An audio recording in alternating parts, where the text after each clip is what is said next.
తెలంగాణ రాష్ట్రానికి తలమానికంగా నిలిచిన సింగరేణి సంస్థకు కొత్తగా చైర్మన్ మరియు మేనేజింగ్ డైరెక్టర్గా అధికారాలు చేపట్టిన మీరు సింగరేణి సంస్థను కాపాడుతూ అలాగే ప్రధాన సమస్యలకు తెరదించండి, అది మీ చేతిలోనే ఉంది అంటూ హెచ్ఎంఎస్ రాష్ట్ర ప్రధాన కార్యదర్శి రియాజ్ విజ్ఞప్తి చేస్తున్నారు. సింగరేణిలో నైని ప్రాజెక్ట్ తగాదాలకు తెరదింపండి, క్యాన్సిల్ చేసిండ్రు, అదే మాటపై ఉండండి.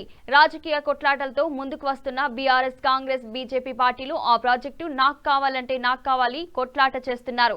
అలాగే దాని విలువ 25,000 కోట్ల ప్రాపర్టీ ఉందని చూపించారు. కానీ అది లక్షల కోట్ల ప్రాపర్టీ చెంది ఉందని నేను చెబుతున్నాను. దానిపై రివ్యూ మీటింగ్ పెట్టి 1,00,000 కోట్ల ప్రాపర్టీపై వివరాలు తెలుసుకోవాలని విన్నపం చేస్తున్నాం. కొంతమంది సింగరేణి ఆఫీసర్లు కాంట్రాక్టర్లతో ములాఖతై తక్కువ రేట్లతో బ్లాక్ మెయిల్ చేస్తున్నారని, కంపెనీని ముంచే వారికి ఎట్టి పరిస్థితుల్లో అవకాశాలు ఇవ్వవద్దని హెచ్ఎంఎస్ కోరుతుంది. ఈ సందర్భంగా రియాజ్ అహ్మద్ మాట్లాడుతూ, సింగరేణి సిఎన్ఎండి గారికి హెచ్ఎంఎస్ అప్పీల్, నైని ప్రాజెక్ట్ తగాదాను తెరదింపండి, క్యాన్సల్ చేసిండ్రు, క్యాన్సల్ మీదనే కట్టుబడి ఉండండి. రాజకీయ నాయకుల కొట్లాట తగాదా బీఆర్ఎస్, కాంగ్రెస్, బీజేపీ.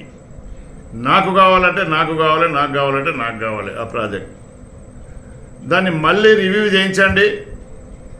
25,000 కోట్లదే ప్రాపర్టీ ఉన్నదన్నారు, 1,00,000 కోట్ల ప్రాపర్టీ అక్కడ ఉన్నది.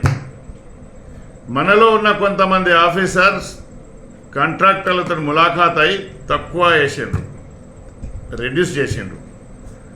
బ్లాక్ మార్కెటింగ్ జరుగుతుంది, దొంగ దందా జరుగుతుంది. అందరికీ నగ్న సత్యం, మీకు తెలుసు, మాకు తెలుసు. బొగ్గు మాఫియా, కాంట్రాక్టర్ మాఫియా రాజ్యం వెళ్తుంది అక్కడ. కనుక కంపెనీని ముంచే వాళ్ళు ఎవరెవరైతే ఆఫీసర్లు ఉన్నారో, మేము చెప్తున్నాం మా అంచనా ప్రకారం 1,00,000 కోట్ల ప్రాపర్టీ ఉందని. మినిమం 50,000 దాటి ఉంటుంది కానీ 25,000 కాదు. కాంట్రాక్టులు అందరూ తన్నులాట. ఎందుకంటే 25,000 ఎస్టిమేషన్ వేసిన వాళ్ళు 50,000 పైన ఉంటుంది. అది ఒక్కటి చేసుకుంటే సార్ దునియా అంతా ముంచుకోవచ్చు అన్న ఆలోచనలో ఆ కాంట్రాక్టర్లు ఉన్నారు. ఇది నగ్న సత్యం. కనుక మీరు నీతిపరులు, నిజాయితీపరులు, జడ్జిగా చేసిన వాళ్ళు మీరు కానీ డైరెక్ట్ పర్సనల్ కానీ ఇద్దరు ఐఏఎస్ ఆఫీసర్లు మనకు ఉన్నారు. మీరు జిల్లా జడ్జిగా పనిచేసిన వాళ్ళు, జడ్జిమెంట్ ఇచ్చే రైట్స్ మీకు ఉంటాయి.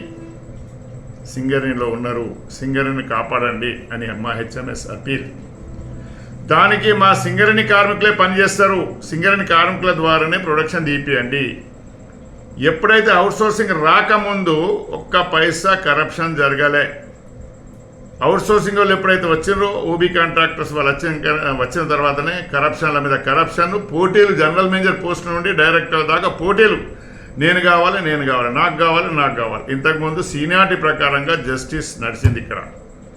దీంతో మీరు అర్థం చేసుకోండి. మీరు మంచి పరిపాలన దక్షకులని తెలిసింది మాకు, మా ఎంక్వైరీలో కూడా ఉన్నది.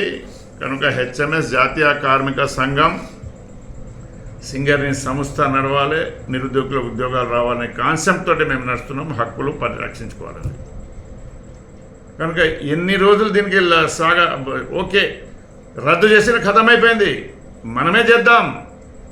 ఇంకోటి, ఒరిస్సా కార్మికులు తిరుగుబాటు చేస్తే ఎవరు అక్కడ అడుగు పెట్టలేరు. భూ నిర్వాసులకు పర్మనెంట్ ఉద్యోగాలు ఇవ్వాలి. గుంట భూమి పోయినా అక్కడే రూల్ అట్లున్నది. ప్రాజెక్ట్ కంప్లీట్ అయ్యే వరకు పెన్షన్ కూడా ఉన్నది వాళ్ళకు. అవన్నీ వాళ్ళకు తెలిసినాయి అన్నీ. మీరు రాగానే అటాక్ చేస్తారు. కనుక లోకల్ వాళ్ళకు అపాయింట్ చేయండి, సింగరేణి కంపెనీ ద్వారా నడిపేయండి, ఎక్స్పర్ట్స్ని కొందరు ట్రాన్స్ఫర్ చేయించండి, లేకుంటే అపాయింట్ చేయండి. పర్మనెంట్ ఉద్యోగాలు చేయాలనేది. పర్మనెంట్ ఉద్యోగాలతోటే సింగరేణి బాగుపడ్డది. ప్రైవేట్ వాళ్ళు వచ్చిన తర్వాత సింగరేణి సర్వనాశనమైంది. కొంతమంది జేబులు నిండినాయి, కొంతమంది దోచుకున్నారు, దండుకున్నారు.